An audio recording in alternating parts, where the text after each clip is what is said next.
The Las Vegas Aces just got exposed in the most humiliating way possible, and nobody's talking about what really happened in that playoff series against Indiana. While everyone celebrated A'ja Wilson's stats, they completely ignored how the referees basically handed Vegas Game 2 on a silver platter with 41 fouls, called 16 in just one quarter alone. Players were literally being thrown to the ground while the whistles kept favoring one team, and Lexie Hull played through a back injury that should have kept her on the bench. This wasn't basketball, it was organized chaos disguised as playoff intensity, and the Fever still managed to shock the two-time defending champions on their own court. But here's what makes this story even crazier. The Indiana Fever walked into Vegas for Game 1, faced the reigning champions with everything stacked against them, and absolutely demolished them by 16 points. Kelsey Mitchell went nuclear with 34 points, a playoff career high that silenced every doubter in that arena. The supposed MVP, A'ja Wilson, she went 6 for 22 from the field, one of the worst shooting nights of her playoff career.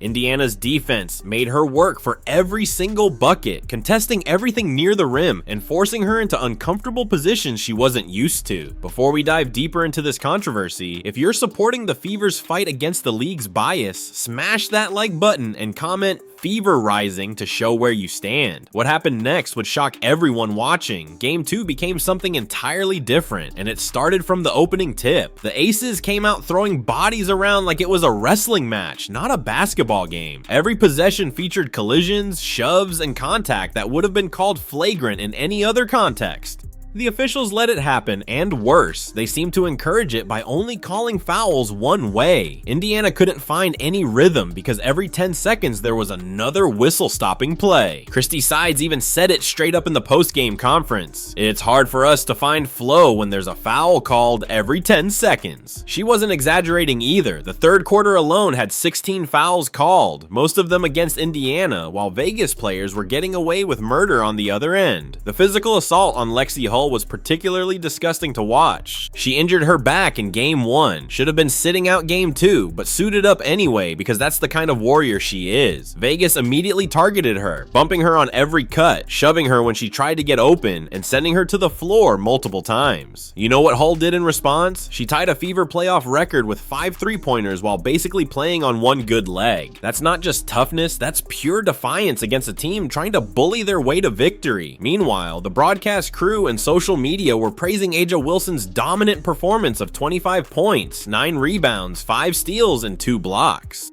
Nobody mentioned how she accumulated those numbers by bulldozing through defenders who weren't allowed to breathe on her without getting whistled, but that wasn't the whole story of what really went down. Aliyah Boston, Indiana's young center who's only in her 3rd season, was getting absolutely mauled in the paint every single possession. She still managed 10 points and 13 rebounds, but every one of those came with a hit to the ribs or a shove in the back that went uncalled. Paint touches that should have resulted in free throws for Indiana turned into no calls, while Vegas was living at the free throw line. Boston even addressed it diplomatically after the game, saying, "Sometimes when you look at the game as a whole, when you have smaller matchups, I just don't think it's really possible all the time for some of those smaller matchups to really do such a clean job of that." Translation? How are smaller players supposedly fouling bigger players so cleanly without any contact? The math doesn't add up, and everyone watching knew it. The controversy extends beyond just the foul disparity, though. Looking at the latest developments from the 2025 season, the league has been under increasing scrutiny for how certain teams get preferential treatment in crucial moments.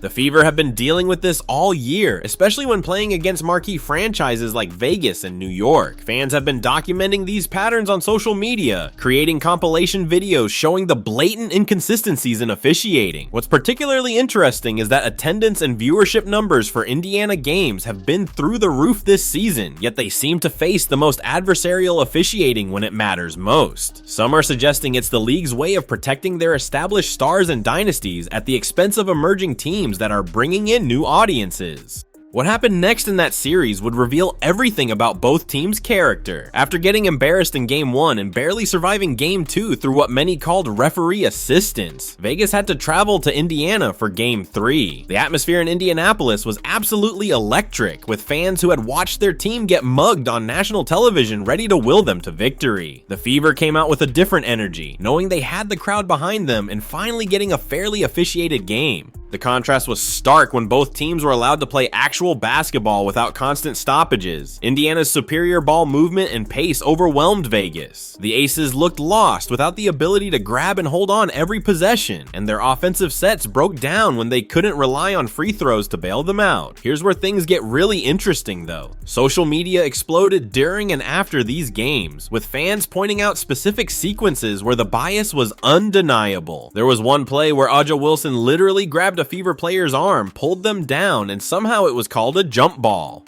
Another sequence showed 4 consecutive fouls called against Indiana in less than 2 minutes when they had cut the lead to 8 points. By the time those 4 fouls were done, the lead was back to 13 and the game was essentially over. Former players and analysts who usually stay neutral were even commenting on how obvious the favoritism had become. The WNBA had a massive credibility problem on their hands, and instead of addressing it, they doubled down by having their official social media accounts only highlight Vegas highlights from Game 2. But the most shocking part of this whole situation is what's been happening behind the scenes in 2025.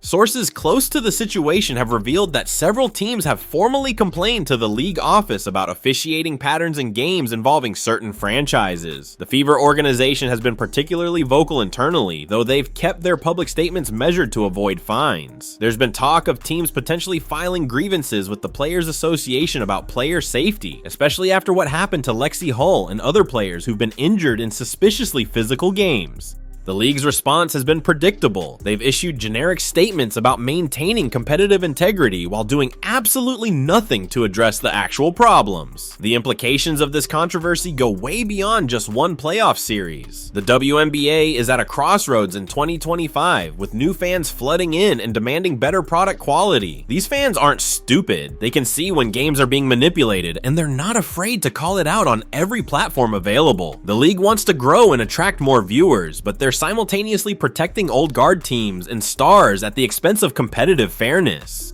It's creating a credibility crisis that could derail all the momentum the league has built. Young stars are privately expressing frustration about not getting fair opportunities to compete, and some are even considering their options for when their contracts expire. What makes this even more controversial is the media's role in all of this. Major outlets completely ignored the officiating storyline from that series, instead focusing on feel-good narratives about A'ja Wilson's excellence and Vegas's championship pedigree.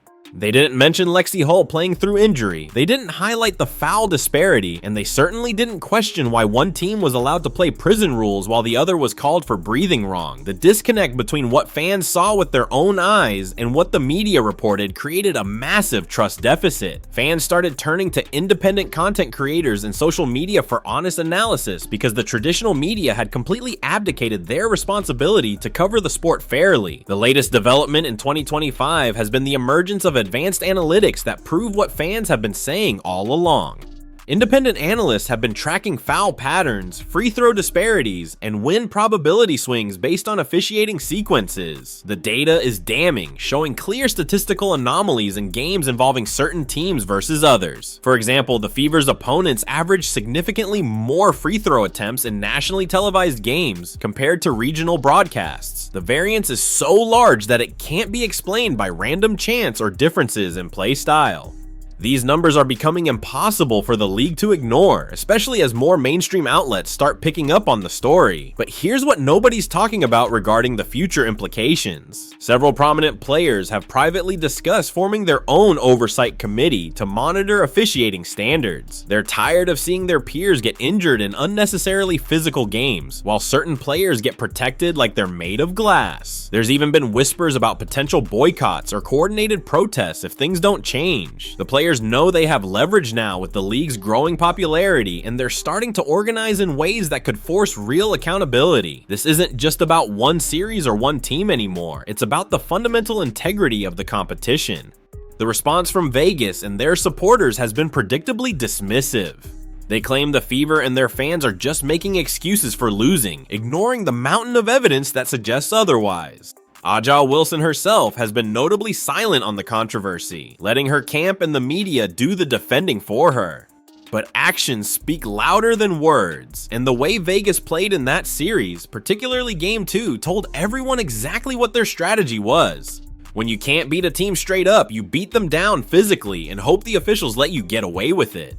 It worked for one game, but it also exposed them as a team that couldn't handle adversity without resorting to dirty tactics. What's really fascinating is how this controversy has actually helped grow the game in unexpected ways. New fans who came for the drama have stayed for the basketball, learning about players and teams they never knew existed. The Fever in particular have seen their fan base explode, with Hull becoming a folk hero for her gutsy performance while injured. Social media engagement around WNBA content has never been higher, though much of it is fans demanding better from the league office. It's created a passionate, invested audience that won't accept subpar product or obvious manipulation. The league wanted growth, and they got it, just not in the way they expected. Looking ahead to the rest of 2025, this situation has set a precedent that could define the season. Teams know now that if they're not part of the league's preferred narrative, they'll have to overcome more than just their opponents. Players are adjusting their games accordingly, with some becoming more physical knowing they'll get away with it, while others are focusing on outside shooting to avoid the contact altogether. It's changing the fundamental way basketball is being played in the WNBA, and not for the better. The beautiful game of movement and skill is being replaced by grinding physical slogs that favor certain playstyles and body types. The most recent updates from January 2025 show that this controversy hasn't died down at all. If anything, it's intensified as more games show similar patterns of biased officiating. Fans have started organizing viewing boycotts of certain nationally televised games,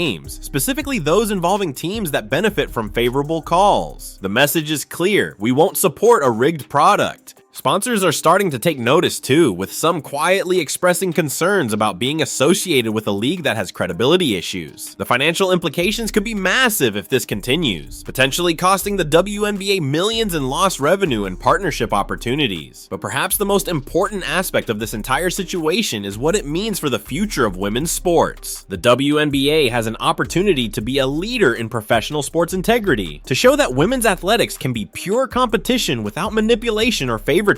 Instead, they're following the worst examples from other leagues, protecting certain teams and stars at the expense of fair play. It sends a terrible message to young girls watching that even in women's sports, the deck can be stacked against you if you're not part of the chosen few. That's not the legacy the WNBA should want to leave, but it's the one they're creating with every biased whistle and ignored complaint. The resolution to this crisis won't come from the league office or the media. It'll come from the fans and players demanding better.